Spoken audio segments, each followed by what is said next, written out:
रविवार के दिन की शुरुआत भी मम्मी पापा के झगड़े की कड़वी आवाज़ों से शुरू हुई। सियाली अभी अपने कमरे में सो ही रही थी कि चिक चिक सुनकर उसने चादर सिर तक ओढ़ ली। इससे आवाज़ पहले से कम तो हुई, पर अब भी उसके कानों से टकरा रही थी। सियाली मन ही मन कुढ़कर रह गई। पास पड़े मोबाइल को टटोलकर उसमें ईयरफोन लगाकर उन्हें कानों में कसकर ठूंस लिया और आवाज़ को बहुत तेज कर दिया।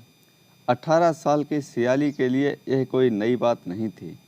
उसके माँ बाप आए दिन ही झगड़ते रहते थे, जिसकी सीधी वजह थी उन दोनों के संबंधों में खटास का होना।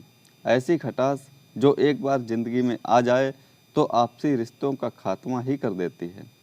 सियाली के माँ बाप प्रकाश और निहारिका के संबंधों में यह खटास कोई एक दिन में नहीं आई, बल्कि यह तो एक मिडिल क्लास परिवार के कामकाजी जोड़े के आपसी तालमेल बिगड़ने के चलते धीरे धीरे आई। एक आम समस्या थी। सियाली के पिता प्रकाश अपनी पत्नी निहारिका पर शक करते थे। उनका शक करना भी एकदम जायज़ था, क्योंकि निहारिका का अपने ऑफिस के एक साथी के साथ संबंध चल रहा था। जितना शक गहरा हुआ, उतना ही प्रकाश की नाराज़गी बढ़ती गई और निहारिका का नाजायज़ रिश्ता भी उसी हिसाब से बढ़ता गया। जब दोनों साथ नहीं रह सकते तो तलाक क्यों नहीं दे देते एक दूसरे को? सियाली बिस्तर से उठते ही झुंझलाते हुए बोली। सियाली जब तक अपने कमरे से बाहर आई, तब तक वे दोनों काफ़ी हद तक शांत हो चुके थे। शायद वे किसी फैसले तक पहुंच गए थे। तो ठीक है, मैं कल ही वकील से बात कर लेता हूं। पर सियाली को अपने साथ कौन रखेगा? प्रकाश ने निहारिका की ओर घूरते हुए पूछा। मैं समझती हूँ, सियाली को तुम मुझसे बेहतर संभाल सकते हो, निहारिका ने कहा। तो उसकी इस बात पर प्रकाश भड़क सा गया।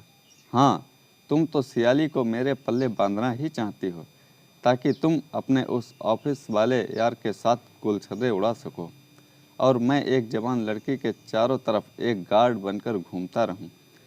प्रकाश की इस बात पर निहारिका ने भी तेवर दिखाते हुए कहा, मर्दों के समाज में क्या सारी जिम्मेदारी एक माँ की ही होती है? निहारिका ने गहरी सांस ली और कुछ देर रुक कर बोली, हाँ, वैसे सियाली कभी कभी मेरे पास आ सकती है। एक दो दिन मेरे साथ रहेगी तो मुझे भी ऐतराज़ नहीं होगा। निहारिका ने मानो फैसला सुना दिया था। सियाली कभी माँ की तरफ देख रही थी तो कभी पिता की तरफ।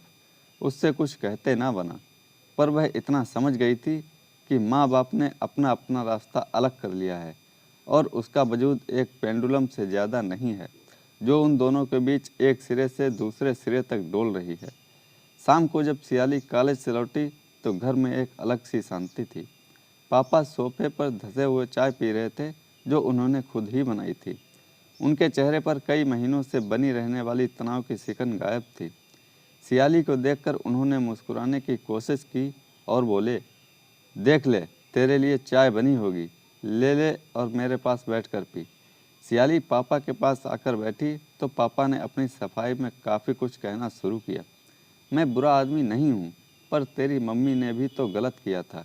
उसके काम ही ऐसे थे कि मुझे उसे देखकर गुस्सा आ ही जाता था।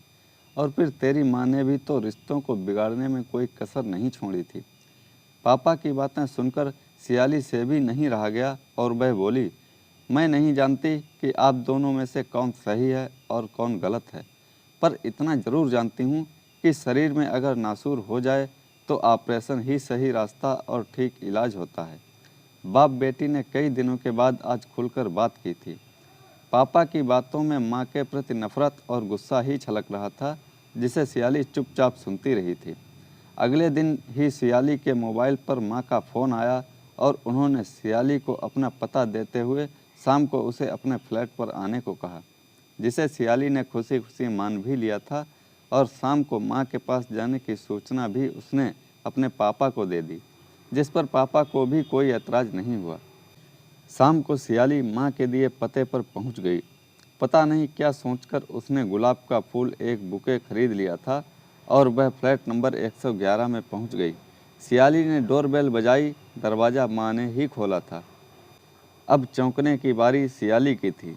माँ गहरे लाल रंग की साड़ी में बहुत खूबसूरत लग रही थीं। उनकी मांग में भरा हुआ सिंदूर और माथे पर बिंदी। सियाली को याद नहीं कि उसने कब माँ को इतनी अच्छी तरह से श्रृंगार किए हुए देखा था।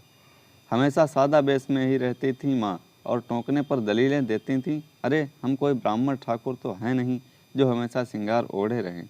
हम पिछड़ी जाति वालों के लिए साधारण रहना ही अच्छा है। तो फिर आज माँ को ये क्या हो गया? बहरहाल सियाली ने माँ को बुके दे दिया।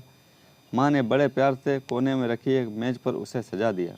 अरे अंदर आने को नहीं कहोगी सियाली से? माँ के पीछे से आवाज़ आई। सियाली ने आवाज़ की दिशा में नज़र उठाई तो देखा कि सफ़ेद कुर्ता पजामा पहने हुए एक आदमी खड़ा हुआ मुस्कुरा रहा था। सियाली उसे पहचान गई। वह माँ का ऑफिस का साथी देशवीर था। माँ उसे पहले भी घर ला चुकी थी। माँ ने बहुत खुशी खुशी देशवीर से सियाली का परिचय कराया, जिस पर सियाली ने कहा, जानती हूँ माँ, पहले भी आप इनसे मुझको मिलवा चुकी हो, पर पहले जब मिलवाया था तब ये सिर्फ मेरे अच्छे दोस्त थे, लेकिन आज मेरे सब कुछ हैं। हम लोग फ़िलहाल तो लिव इन में रह रहे हैं और तलाक का फैसला होते ही शादी भी कर लेंगे। सियाली मुस्कुराकर रह गई थी। सब ने एक साथ खाना खाया। डाइनिंग टेबल पर भी माहौल सुखद ही था। माँ के चेहरे की चमक देखते ही बनती थी।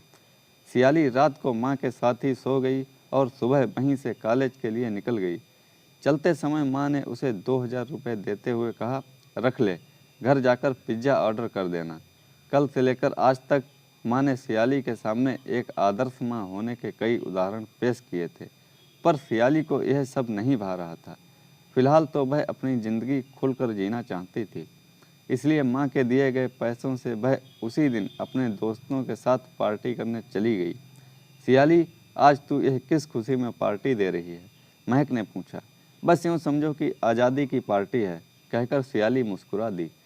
सच तो यह था कि माँ बाप के अलगाव के बाद सियाली भी बहुत रिलैक्स महसूस कर रही थी। रोज़ रोज़ की टोका टोकी से अब उसे छुटकारा मिल चुका था और वह अपनी ज़िंदगी अपनी शर्तों पर जीना चाहती थी। इसीलिए उसने अपने दोस्तों से अपनी एक इच्छा बताई, यार मैं एक डांस ग्रुप ज्वाइन करना चाहती हूँ, ताकि मैं अपने जज्बातों को डांस द्वारा दुनिया के सामने पेश कर सकूँ।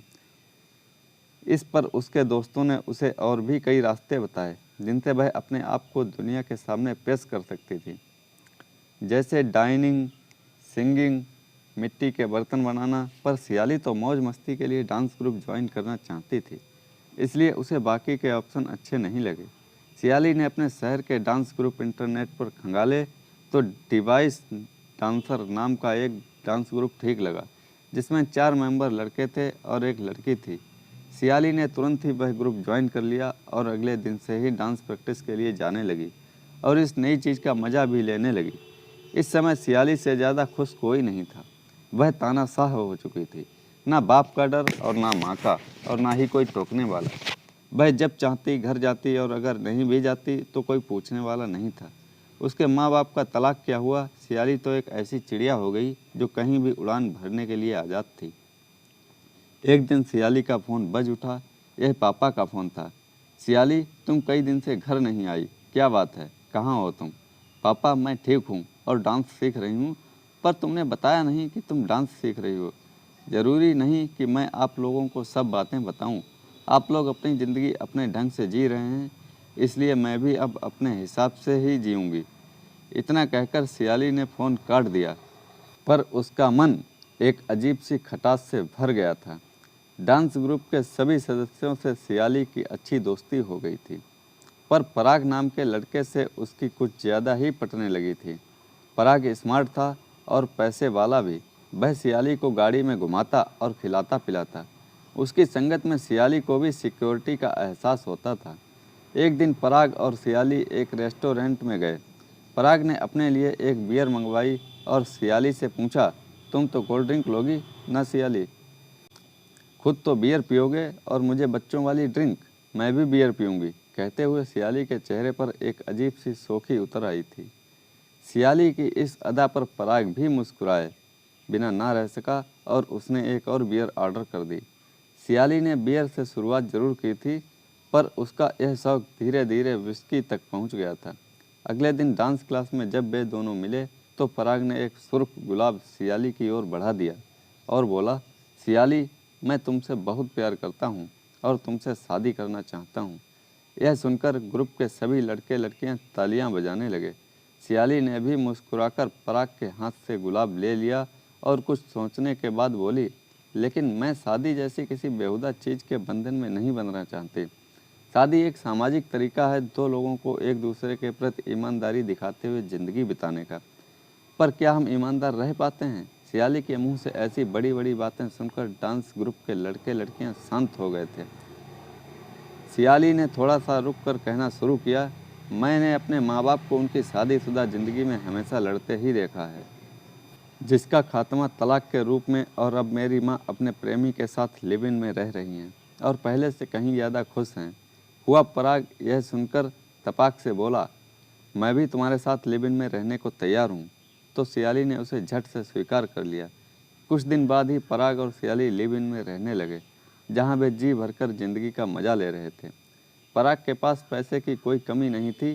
कुछ दिनों के बाद उनके डांस ग्रुप की गायत्री नाम की एक लड़की ने सियाली से एक दिन पूछ ही लिया, सियाली, तुम्हारी तो अभी उम्र बहुत कम है और इतनी जल्दी किसी के साथ लिव इन में रहना कुछ अजीब सा नहीं लगता तुम्हें? सियाली के चेहरे पर एक मीठी सी मुस्कुराहट आई और चेहरे पर कई रंग आते जाते गए। फिर उसने अपने आप को संभालते हुए कहा, जब मेरे माँ बाप ने सिर्फ अपनी ज़िंदगी के बारे में सोचा और मेरी परवाह नहीं की, तो मैं अपने बारे में क्यों ना सोचूं? और गायत्री ज़िंदगी मस्ती करने के लिए ही बनी है। इसे ना किसी रिश्ते में बांधने की ज़रूरत है और ना ही रो रो कर गुजारने की।